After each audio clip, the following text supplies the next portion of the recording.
Ici Sylvain Desautels du pôle d'expertise interordre en formation à distance, un projet de Campus Numérique Québec, dans les blocs de départ pour cet atelier où il sera question d'engagement et de bien-être.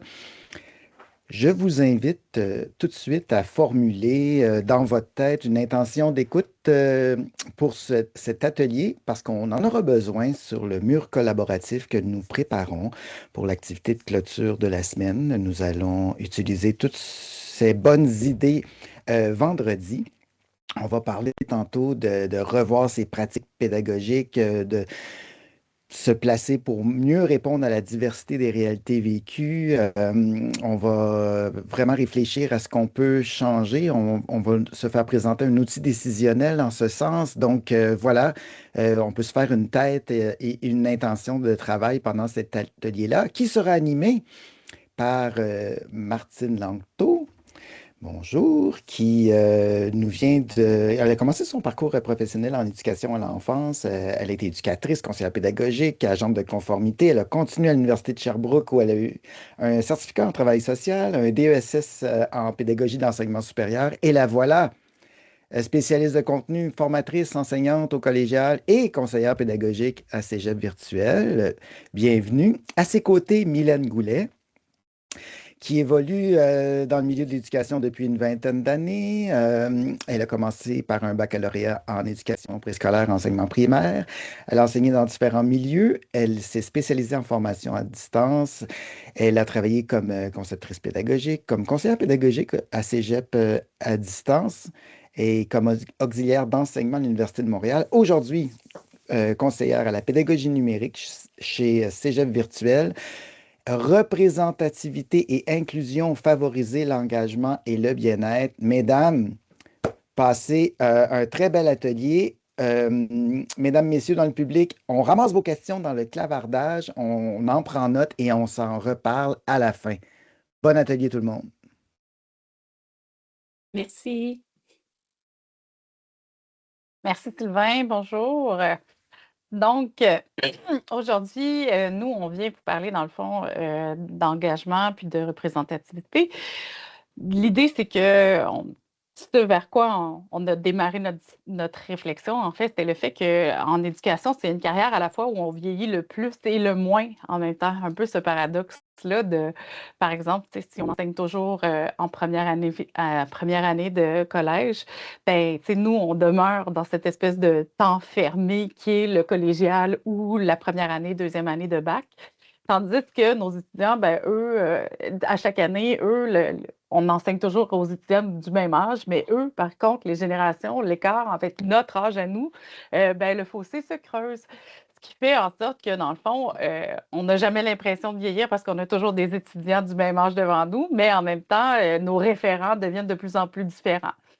Puis, c'est à ce moment-là qu'on réalise le fossé qui nous sépare. Dans la dernière année, plusieurs l'ont vécu avec le fameux 6-7, mais vous dire à quel point c'était populaire, même le bye-bye l'a utilisé dans son décompte de fin d'année.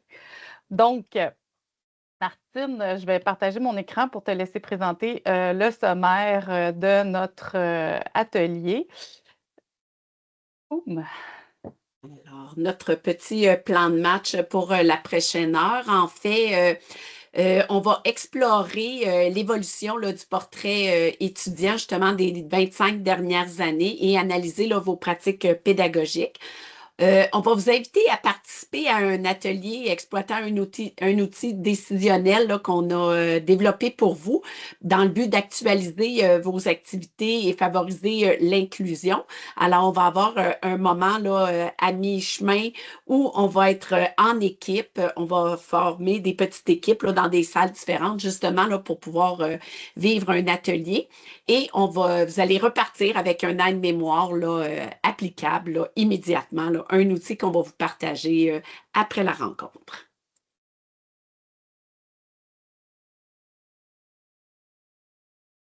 Alors, on commence avec justement le portrait là, des différentes générations. Alors, on connaît bien certaines générations là, qui sont davantage connues, là, comme les baby boomers, qui, eux, se caractérisent vraiment par l'accomplissement là, dans leur travail. Ils ont un grand respect aussi de l'autorité et de la structure hiérarchique, là.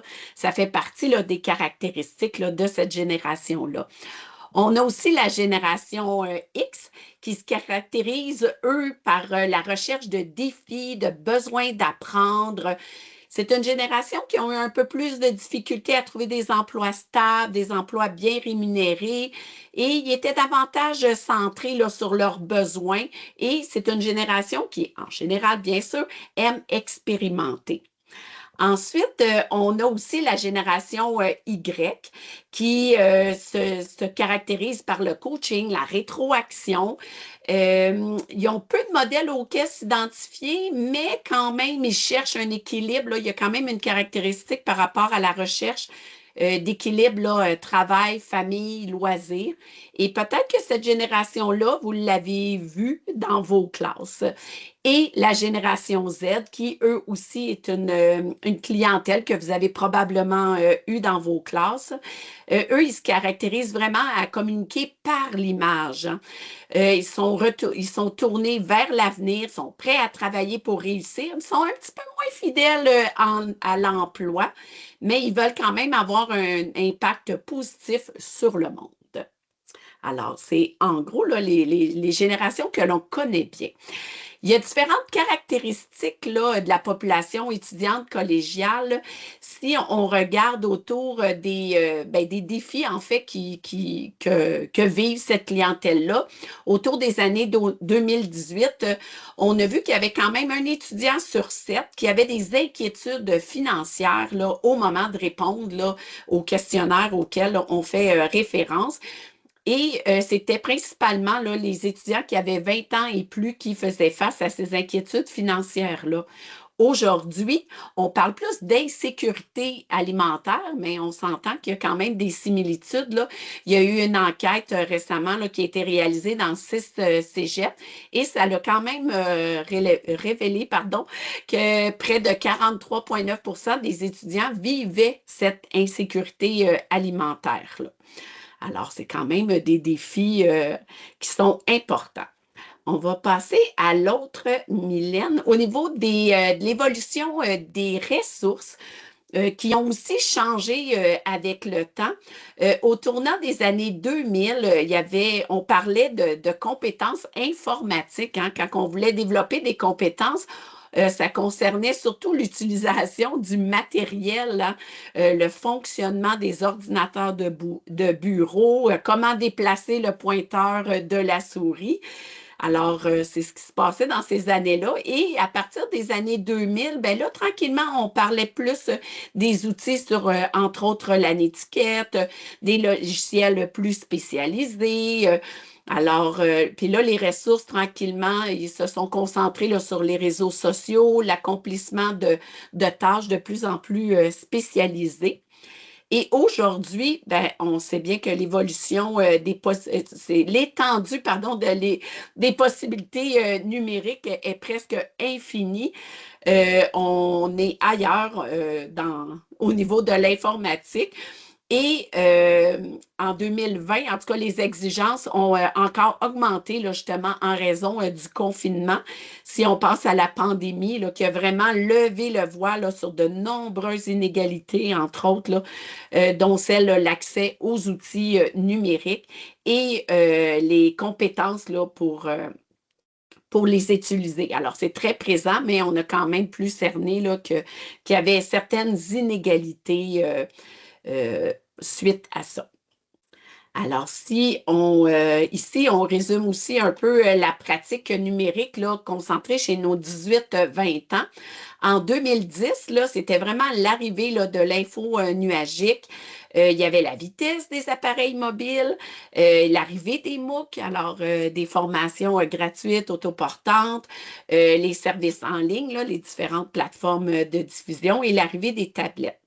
En 2018, ben là, il y avait les jeunes avaient de plus en plus accès aux médias sociaux, Internet, à la télévision, les outils technologiques. Et une étude démontrait là, que les étudiants pouvaient passer de 13, bien, les gens en général, de 13,4 heures par semaine, même avant de commencer le cégep. Alors, c'est quand même important comme chiffre, mais aujourd'hui, on parle vraiment plus de 21 à 35 heures par semaine que les gens passent là, justement sur les différents réseaux sociaux, parce que là, le numérique est vraiment omniprésent dans la population. On parle de 96% des personnes qui utilisent Internet là, à des fins personnelles.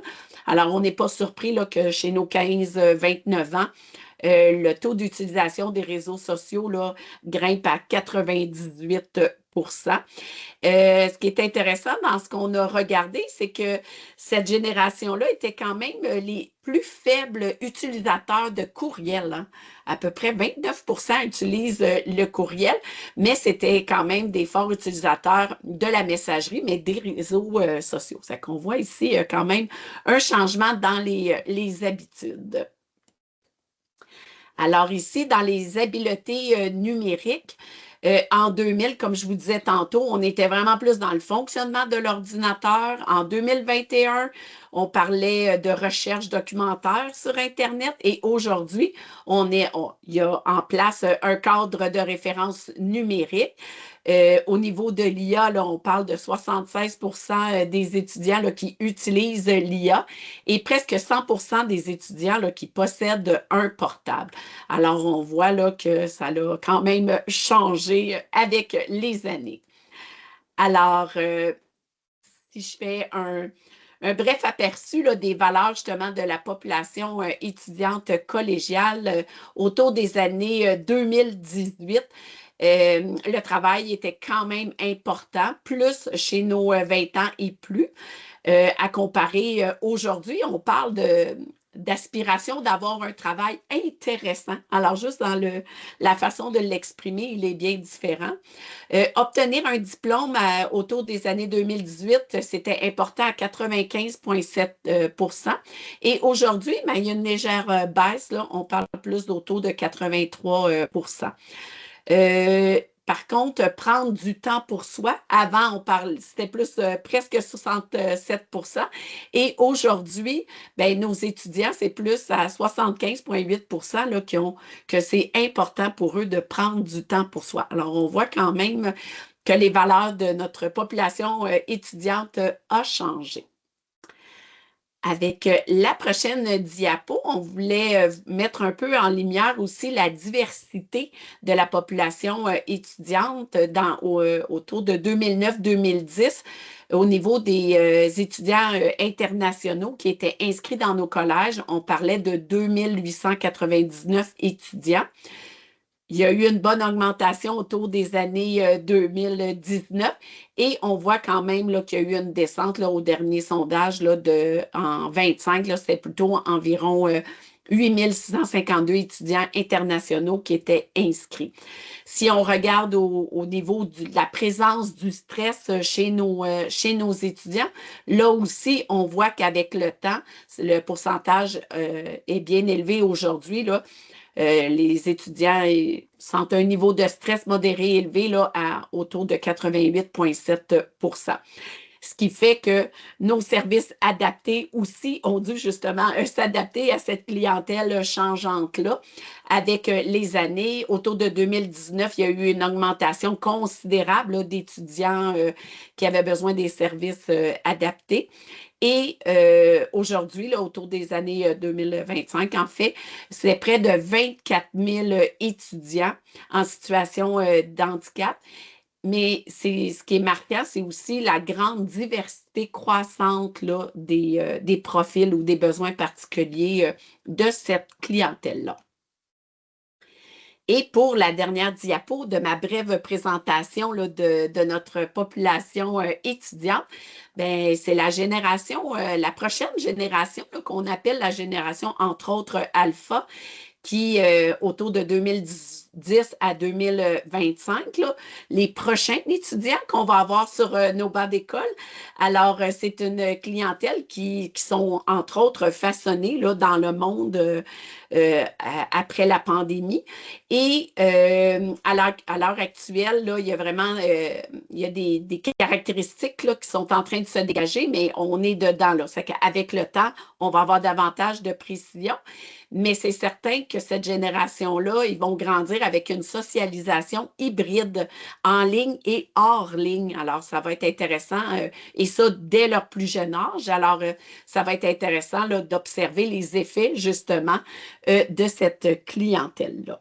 Alors, voici ma brève présentation de la génération. À toi, Mylène. Merci, Martine. Écoutez, nous, volontairement, on vous a fait vivre une expérience. Donc là, on aimerait ça, si vous pouviez vous diriger vers WooClap. Dans le fond, on aimerait ça savoir si vous étiez étudiant ou étudiante en ce moment, puis que vous aviez eu cette présentation-là dans un de vos cours, comment vous l'auriez évalué. Alors là, je vais démarrer, dans le fond, l'événement WooClap. Vous pouvez simplement numériser le code QR ou y aller manuellement, ou je vois que Charlotte a mis le lien dans le clavardage aussi pour cliquer directement. Et à ce moment-là, on va lancer la question. On a 1 minute pour y répondre. On aimerait ça que vous décriviez votre ressenti face à la présentation de ma collègue. Puis inquiétez-vous pas, là, elle n'est pas susceptible, elle ne va pas le prendre personnel. Peu importe les commentaires que vous allez écrire, là, gênez-vous pas. Donc, vous avez encore 45 secondes pour mettre des commentaires sur la présentation.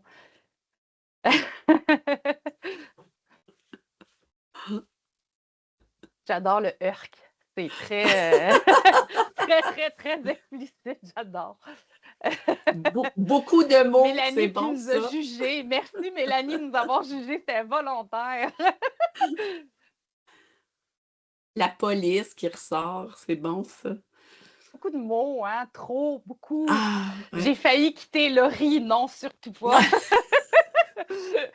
J'étais tellement contente de voir que tu étais là, en plus, s'il fallait.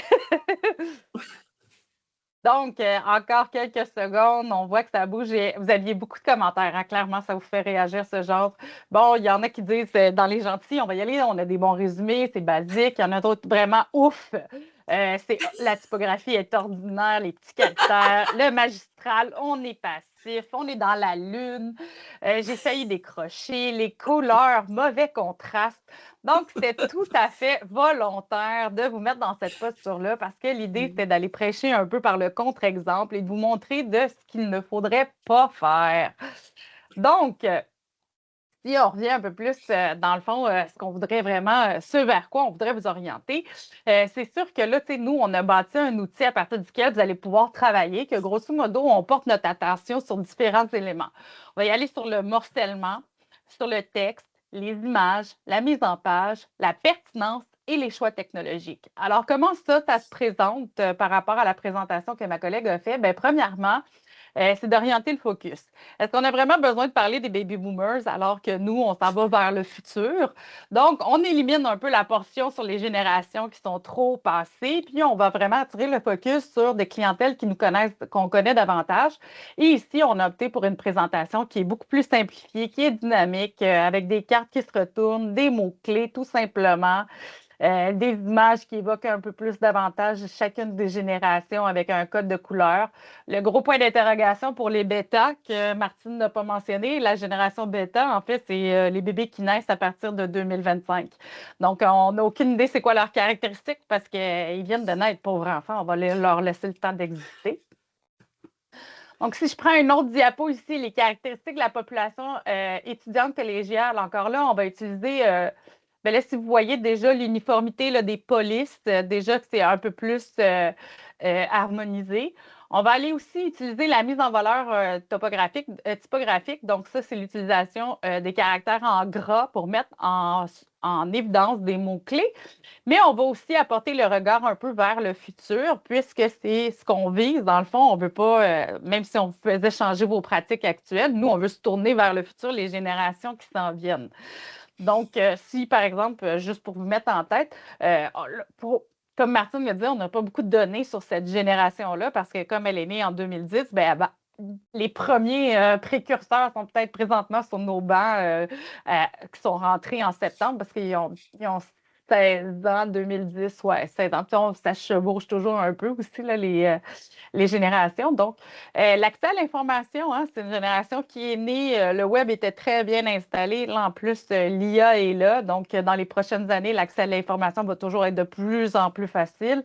L'insécurité alimentaire, mais aussi l'accès au logement. Hein. On n'arrête pas d'en parler au Québec. Il y a une crise du logement, mais c'est vraiment pas juste au Québec, c'est vraiment un peu partout dans le monde. Le niveau d'engagement, puis les questionnements sur les besoins de diplomation avec l'arrivée de l'intelligence artificielle, on sait que ça va un peu redéfinir les métiers. Donc, on peut se questionner par rapport à ça.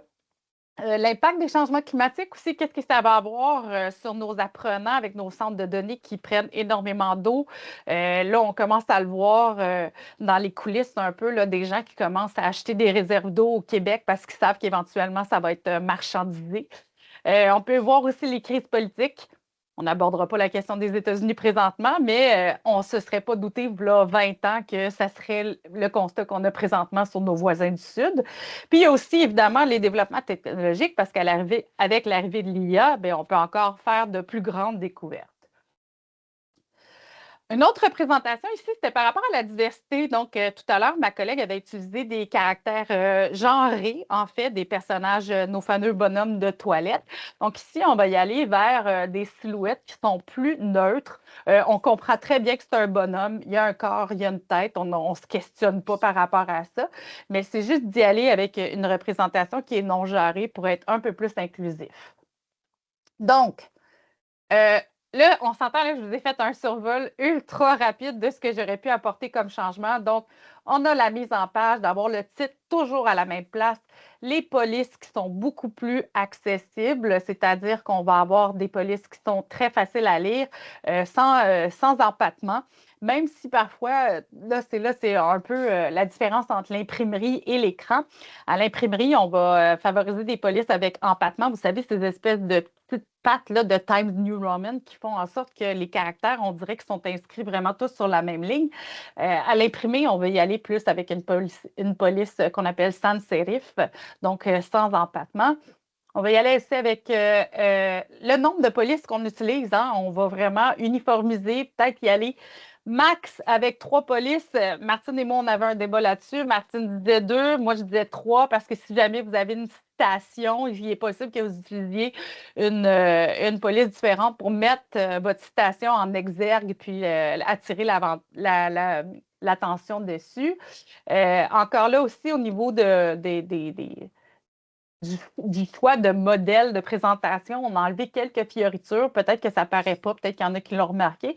On a épuré, là, il y avait des petits cubes là, dans les coins, des petits carrés dans les coins de différentes couleurs. Donc, on est allé vraiment épurer. On a inséré nos sources aussi, hein, éléments qu'il n'y avait pas dans la présentation de Martine. On avait des références entre parenthèses, là, statistiques du gouvernement du Québec, mais on n'avait aucune idée de où l'information était tirée. Donc, ces différents éléments-là nous amènent à la portion atelier. Donc, comme je vous le disais, nous, on vous a bâti 2 outils. On en a fait un sous forme de parcours plus schématique, mais on en a fait un aussi sous forme d'arbre décisionnel. Puis, on a fait le test dans nos entourages.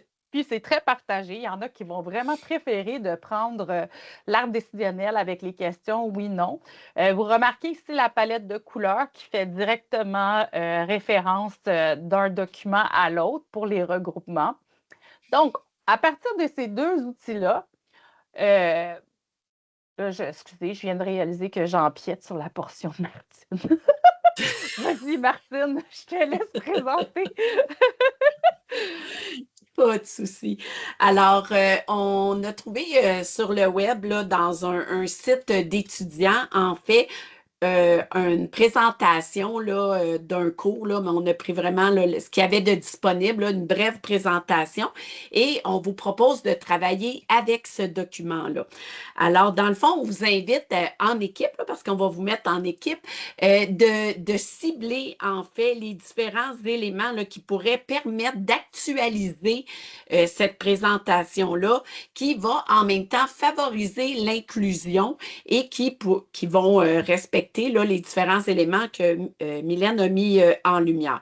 Alors, comme elle a dit, là, on peut utiliser l'arbre décisionnel ou l'autre outil qui est plus en cheminement. Alors, on vous laisserait travailler en équipe pour les 20 prochaines minutes et c'est vraiment un bon moment aussi d'échange pour vous questionner sur vos pratiques et de voir qu'est-ce qu'on peut mettre davantage là, en lumière qui peut être intéressant pour nos étudiants et par le fait même, ben, être davantage engageant. Puis on l'a vu tantôt dans le WooClap, c'était très désengageant là, quand c'est trop plate ou que tout au niveau visuel, là, c'est trop concentré, trop lourd, trop de mots. Alors, au retour, c'est qu'on va vous laisser, on va vous mettre en équipe et au retour, on aimerait que vous, ben, en fait, on va vous demander de nous partager vos constats. C'est quoi l'impact que ça peut avoir sur le bien-être et l'engagement des étudiants de changer certains éléments? Alors, on pourra en reparler au retour. Alors, est-ce que Juste ça va pour tout préciser, le monde, les consignes? Vas-y, Mylène. juste préciser quelques éléments. Donc, il y a une minuterie à l'écran. Vous ne le verrez pas quand vous allez dans les salles. Donc, je vous invite vraiment à regarder sur vos montres. On met un 20 minutes. Dans le fond, les outils, si vous regardez dans le clavardage, pour ceux qui ne le suivent pas, Charlotte a déposé un lien pour consulter le diaporama de l'activité. En fait, si vous suivez ce lien-là, il y a le diaporama, puis à la fin, il y a les deux outils qui sont là. Le lien est épinglé. Merci, Charlotte. On est en temps réel. C'est fantastique. Donc, on vous invite, comme on ferait avec nos étudiants en classe, quelqu'un qui prend des notes pour pouvoir consigner la réflexion de l'équipe, quelqu'un qui va être prêt à ouvrir son micro lors du retour en grand groupe pour partager les réflexions de son équipe, quelqu'un qui surveille le temps. Bref, je ne vais pas vous infantiliser non plus. Vous êtes capable de vous partager des responsabilités. Donc, 20 minutes. Je laisse maintenant. Je me souviens pas de ton prénom, je suis vraiment désolée. Je sais que c'est Charlotte qui gère le chat, mais je me souviens pas c'est qui du pôle qui s'occupe de faire les équipes. Donc, là, dans le fond, c'est ça, vous avez vécu un peu une expérience là, que c'est sûr qu'on vous lance comme ça, hors contexte et tout. Ce diaporama, j'ai oublié de le mentionner d'ailleurs, horrifique comme expérience, d'accord? Donc, c'est un diaporama, dans le fond, d'un prof de littérature, probablement. Vendredi, La vie sauvage, un roman obligatoire à lire en littérature au collégial. Comme Martine l'a dit, c'est un diaporama qu'on a trouvé sur un site d'étudiants. Là, je ne sais pas si vous étiez au courant, mais sinon, je vous l'apprends. Il y a des sites tels que Studocu qui permettent de partager les documentations, dans le fond, n'importe quoi là, que les étudiants. Oui, c'est un vrai riz. On ne sait pas de qui vient, mais on sait que c'est un étudiant qui l'a déposé dessus. Donc, généralement, c'est des étudiants qui vont faire des captures d'écran. Entre autres, moi, je travaillais chez Cégep à distance avant, puis je sais que c'était notre pire ennemi, Studocu, parce que tous les examens de Cégep à distance étaient sur ce site.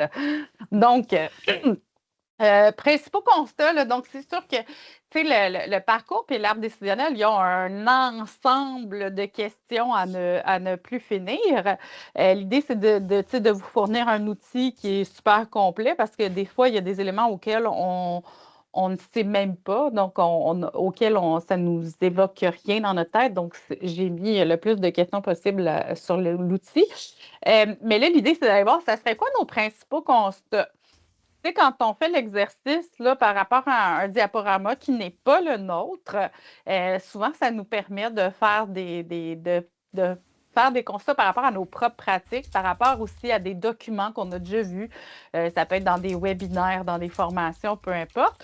Considérant le fait que, comme je vous ai présenté, que cette future génération-là qui vient, dans le fond, c'est une génération qui va avoir baigné dans le numérique, dans le web. C'est quelque chose avec lequel ils sont quasiment nés dans les mains. Ce n'est pas pour rien que les services à la petite enfance font plein d'interventions sur j'adore. Amélie, elle l'a retrouvé. Donc, les services à la petite enfance, ils font plein de documents pour sensibiliser aux écrans, justement, parce que dès la petite enfance, les enfants sont exposés. considérant ça, puis regardant aussi tout ce qu'on sait sur le niveau d'attention, la ludification, nous, on n'a pas abordé ça dans notre présentation, puis dans notre arbre décisionnel, parce que c'est comme une autre branche par rapport à l'engagement, mais c'est une technique, entre autres. Est-ce que ce serait quoi les constats? Qu'est-ce qui nous frappe en premier? C'est quoi les premiers éléments sur lesquels on est porté à avoir un jugement plus critique? Donc, s'il y a des gens dans les équipes là, qui sont prêts à lever la main pour qu'on puisse noter certains éléments, n'hésitez pas. La police rouge, oui, effectivement. Donc, la police, dans le fond, les choix de police, donc ça peut être autant sur la couleur qu'on utilise pour la police que le type d'écriture qu'on a. Donc là, c'est sûr qu'au niveau visuel, il y a un bel élément là. J'essaye là, de voir, excusez, j'ai levé la main moi-même, aucun rapport. Alors, Corinne, Corinne, oui, allez-y. Oui, je crois que dans mon équipe, c'est Ève là, qui avait pris les notes, mais vu que vous nous offrez la possibilité, je me suis dit, tiens, je vais prendre la parole. Moi, ce qui m'a grandement agacée là, le plus, en fait, c'est que je ne comprenais pas ce que j'étais en train de faire. Là. C'est quoi l'objectif de ce document-là? Là, là, à un moment donné, on dirait que c'est pour apprendre des éléments en lien avec le roman, mais là, après ça, j'avais l'impression d'être dans un cours de géo, fait que je comprends pas ce qu'il faut que je fasse avec ces diapos-là. Moi, c'est ça qui m'a vraiment agacée. Oui, donc de cerner son intention pédagogique, hein, vraiment. Puis, tu sais, quand on va dans le parcours, dans l'arbre, là, on va parler de l'intention pédagogique, mais on va aussi aborder l'intention un peu de formation, en quelque sorte, parce qu'il y a l'intention pédagogique qui est d'éduquer au roman. Et il y a ce roman-là, il vient faire quoi dans ce roman-là, il vient faire quoi dans le parcours étudiant de notre population? Pourquoi on a choisi ce roman-là aussi? Qu'est-ce qu'il y a de particulier, ce roman-là? Donc, de vraiment aller bien cibler puis que ça soit explicite. Donc, soit que ce soit explicite à l'oral ou soit qu'on l'inclue dans notre présentation. Mélanie, oui?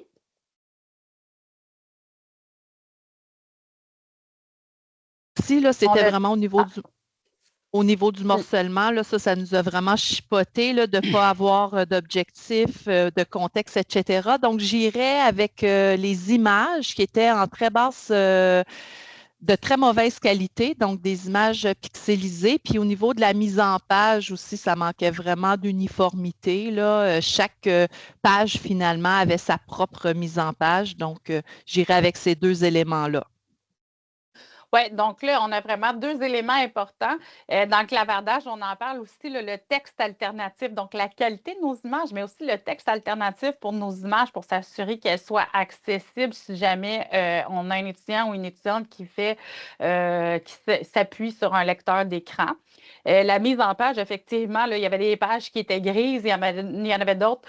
Celles qui étaient plus géographiques à la fin avaient quand même une belle mise en page simplifiée, mais il n'y avait pas rapport avec les autres au début. Donc là, d'avoir un regard global sur notre contenu. Marie-Josée, oui? Ben, en fait, c'est sensiblement la même chose, mais on avait aussi le fait qu'il y avait certaines images qui n'étaient pas en lien avec le texte. Fait que des fois, ça faisait un petit bris cognitif, là. Puis je m'en excuse. Si vous connaissez la personne qui l'a fait, moi, je pensais que c'était un travail qu'un étudiant avait fait au primaire, là. J'ai dit la même affaire. Fait que je me sens un peu mal, mais c'est ça.